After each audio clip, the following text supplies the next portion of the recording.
नमस्कार मित्रांनो, स्वागत करतो तुमचं माझ्या ब्लॉग्समध्ये। तर मित्रांनो, आजच्या ब्लॉग्समध्ये मी ह्या जंगलामध्ये आलो आहे। तर मित्रांनो, खूप मोठा जंगल आहे आणि आपल्याला ह्या जंगलामध्ये फिरायचं आहे आणि आपल्याला काय काय नेमकी दिसतं ते तुम्हाला दाखवायचं आहे। कारण मोठा जंगल आहे म्हणजे काही ना काही नवीन आपल्याला पाहायला मिळेलच। तर मित्रांनो, आता आपण लगेच ह्या दिशेने जाऊ आणि खाली जाऊन तुम्हाला काय काय दिसतं चांगल्या पद्धतीने, जे नवल आहे किंवा जे चांगलं वाटतंय ते तुम्हाला मी आजच्या ब्लॉग्समध्ये दाखवतो। तर मित्रांनो, आता आपण लगेच चला खाली कुठेतरी फिरू।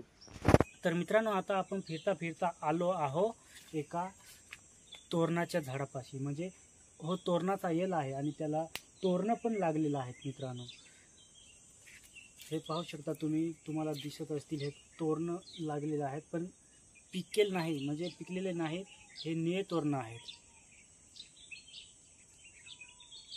पिकाच्या बेतावर आले आहेत, म्हणजे 10-15 दिवसामध्ये तर हे तोरणं जे आहेत हे चांगल्या पद्धतीने पिकून येतील। पण जास्त काळ त्याला पाखरं जे आहेत, जे पक्षी आहेत ते ठेवणार नाहीत। म्हणजे आता थोडे पिकलेले होते, पण ते पण थोडा पक्ष्यांनी टोचलेले होते।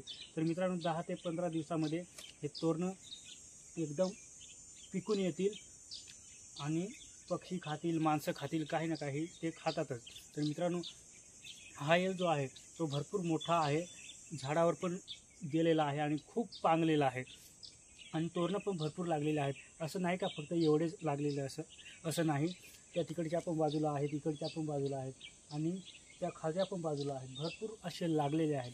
पण ज्यावेळेस पिकतील त्यावेळेस हे हिरवे जे आहेत तोरणं ते एकदम धवळे, म्हणजे पांढरे शुभ्र होतील, एकदम जबरदस्त। आणि त्याची चव जी आहे ती काय मित्रांनो एकदम जबरदस्त असते। तर मित्रांनो, जर पिकतील त्यावेळेस मी कोणत्याही ठिकाणी जाईन, पण तोरणाचा एक फुल व्हिडिओ सेपरेट काढली।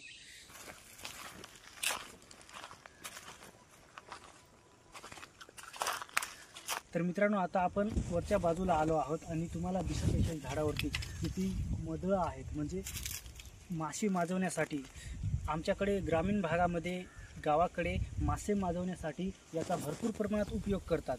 तर मित्रांनो, आता तरी प्रमाण कमी झालं, पण पहिले जे होतं ते खूप प्रमाणात याच्या सहाय्याने माशाचे माजन केलं जात होतं, म्हणजे मासे माजवले जात होते। तर मित्रांनो, कसे दिसतात ते तुम्हाला मी एकदम जवळून दाखवतो।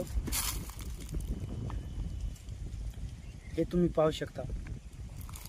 तर मित्रांनो, याच्या सहाय्याने हे कुटून, याचा एकदम माती आणि हे मिक्स करून कुटून त्याचा मातीचा गोळा करून आणि मासे माजवण्यासाठी पाण्यात याचा उपयोग केला जातो आणि खूप मासे माजतात आणि याच्या सहाय्याने भरपूर माणसांनी भरपूर मासे माजून टाकले आणि खाले पण।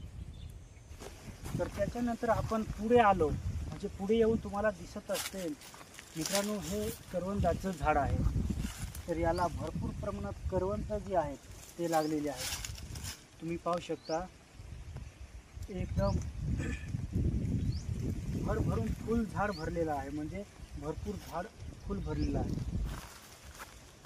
हे पहा, पण अजून ते निळे आहेत, म्हणजे एका महिन्याच्या आत ते पिकतील पण।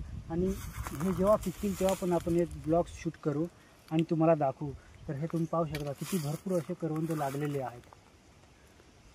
तर मित्रांनो, फिरता फिरता आपण अजून पुढे आलो आणि तुम्हाला दाखवतो। मित्रांनो, ह्या वर्षी तर आंबे काहीच नाही आले, म्हणजे भरपूर प्रमाणात आंबे हे फेलच झालेले आहेत।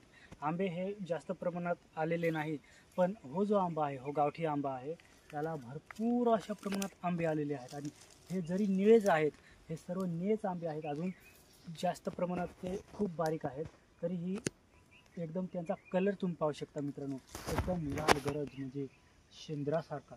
मित्रांनो, तुम्ही पाहू शकता, तुम्ही जवळ येऊन पहा। आणि हे जे आंबे आहेत ते एकदम तुम्हाला किती लाल भडक दिसतात, पण हे अजून कच्चे आहेत, निळे आहेत। किती म्हणजे किती एकदम चांगला कलर आहे त्यांचा आणि किती असे आंबे बांधले आहेत। म्हणजे हे तर खालच आहेत, किती मोठं झाड आहे, भरपूर मोठं झाड आहे, भरपूर मोठं झाड आहे आणि त्याला भरपूर असे आंबे आलेले आहेत। पण हे आंबट आहेत मित्रांनो। जर एक आंबा जर खाला, हो जर आता सोलून एखाद्याने जर एक आंबा खाला तर त्याचं 2 दिवस दात आंबतात। त्याच्यामुळं ज्यावेळेस पिकतात त्याच वेळेस चांगले आंबे लागतात हे.